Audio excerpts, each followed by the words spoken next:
ఇజ్రాయెల్పై Iran క్షిపణులతో దాడులకు తెగబడింది. శనివారం Iran ఏకంగా 300 క్షిపణులతో పాటు డ్రోన్లతో దాడి చేసింది. 99% క్షిపణులను ఇజ్రాయెల్ ఆకాశంలోనే నిర్వీర్యం చేసింది. ఇరాన్ దాడిలో ఎలాంటి ప్రాణనష్టం జరగలేదని స్పష్టం చేసింది ఇజ్రాయెల్. తాజా పరిణామాలపై ఓ లుక్కేద్దాం.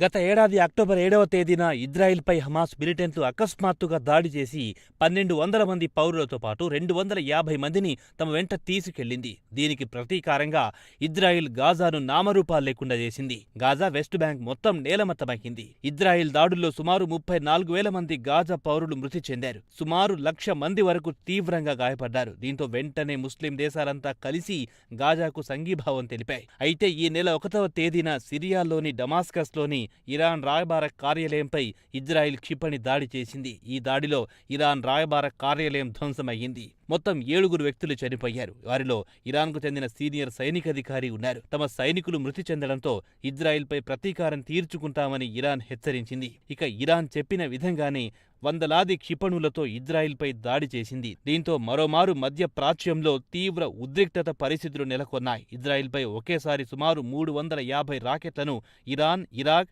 యమన్, లెబనాన్కు చెందిన బెజబొల్లాలు ప్రయోగించాయని ఇజ్రాయిల్కు చెందిన డిఫెన్స్ ఫోర్సెస్ అధికార ప్రతినిధి డేనియల్ హగారీ మీడియా సమావేశం ఏర్పాటు చేసి చెప్పారు. 99% రాకెట్లను ఎయిర్ డిఫెన్స్ సిస్టమ్ ద్వారా అడ్డుకున్నామని ఇజ్రాయిల్ మిలిటరీ వెల్లడించింది. కేవలం కొన్ని క్షిపణులు మాత్రం ఇజ్రాయిల్ భూభాగంలో పడ్డాయని ఆయన తెలిపారు.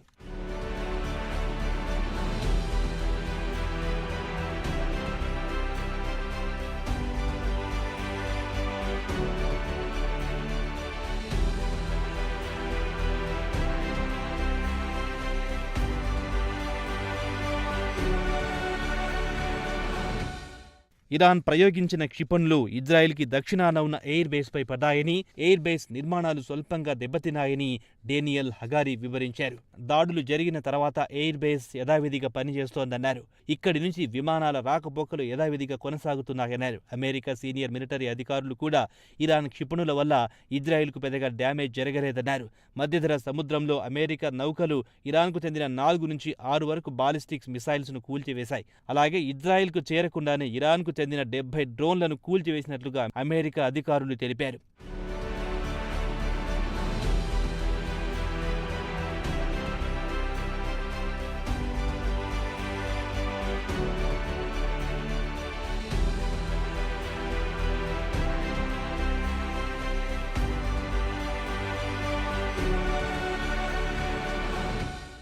తాజాగా ఇరాన్ దాడులతో ఇజ్రాయెల్ హై అలర్ట్ ప్రకటించింది. ఇజ్రాయెల్ మిలిటరీని నెతన్యాహు ప్రభుత్వం అప్రమత్తం చేసింది. కాగా ఇరు దేశాల మధ్య దశాబ్దాల నుంచి శత్రుత్వం కొనసాగుతోంది.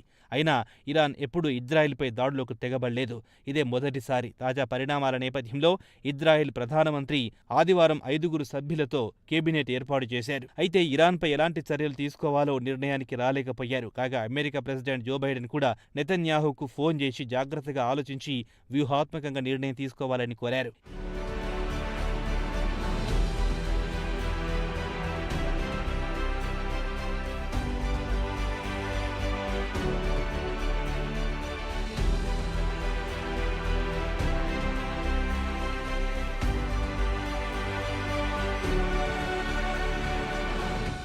ఇక ఇజ్రాయెల్ మీడియా సమాచారం ప్రకారం ఇరాన్పై పక్కాగా ప్రతీకారం తీసుకుంటామని ప్రధానమంత్రి కార్యాలయం వర్గాలను కోట్ చేస్తూ మీడియాలో వార్తలొచ్చాయి. అయితే ప్రస్తుతానికి ఎలాంటి నిర్ణయం తీసుకోలేదు. అయితే బైడెన్ మాత్రం ఇరాన్పై దాడి చేయడానికి కావాల్సిన మిలిటరీ మద్దతు ఇవ్వమని స్పష్టం చేశారని చెబుతున్నారు. ఇక ఐక్యరాజ్యసమితి సెక్రటరీ జనరల్ యాంటోనియో గుటెరస్ తాజా పరిస్థితులపై సమీక్ష జరిపారు. సభ్య దేశాలను మధ్యప్రాచ్యంలో ఉద్రిక్తతలను తగ్గించడానికి తమ వంతు సాయం చేయాలని కోరారు. మధ్యప్రాచ్యం తీవ్ర ఉద్రిక్తతలతో అట్టుడుకుతోంది. ఈ దేశాల్లోని ప్రజలు యుద్ధానికి కాలు దూవడానికి సిద్ధంగా ఉన్నారు. ప్రస్తుతం ఉద్రిక్తతలను తగ్గించడానికి యుఎన్ రంగంలోకి దిగుతుందన్నారు గుటారస్.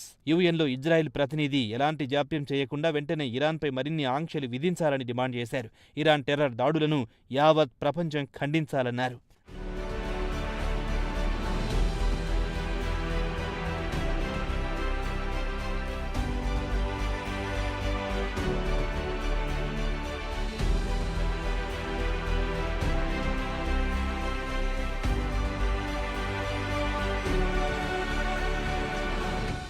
తమ ఆపరేషన్ పూర్తయ్యిందని ఇరాన్ విదేశాంగ మంత్రి హొసేని అమిరాబ్డోల్లాహియాన్ చెప్పారు. ఇజ్రాయెల్ నిరవధికంగా మిలిటరీ ఆపరేషన్ కొనసాగించాలనే ఉద్దేశం ఇరాన్కు లేదన్నారు. ఒకవేళ తప్పనిసరి అనుకుంటే తమ ప్రయోజనాలు దెబ్బతింటున్నాయంటే తప్పకుండా దాడులు చేయమని ఆయన ఎక్స్లో పోస్ట్ చేశారు.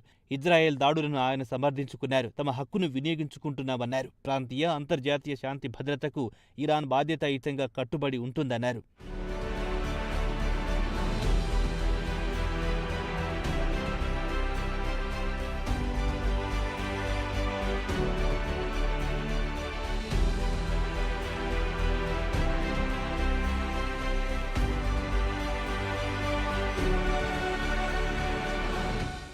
మొత్తానికి ఇజ్రాయిల్ మాత్రం ఇరాన్పై సమయం వచ్చినప్పుడు ప్రతీకారం తీర్చుకుంటామని హెచ్చరిస్తోంది. రాబోయే రోజుల్లో పరిస్థితులు ఏ మలుపు తీసుకుంటాయోనని ప్రపంచవ్యాప్తంగా భయాందోళన నెలకొన్నాయి.